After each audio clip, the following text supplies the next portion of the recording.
Gle kako je sitna mala, tek je čuješ kad proleti.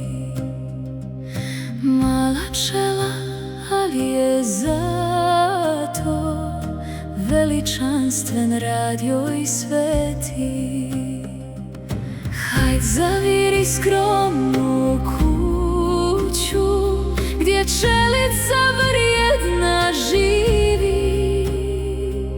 Hajd pogledaj pa se čudi i velikom dijelu divi.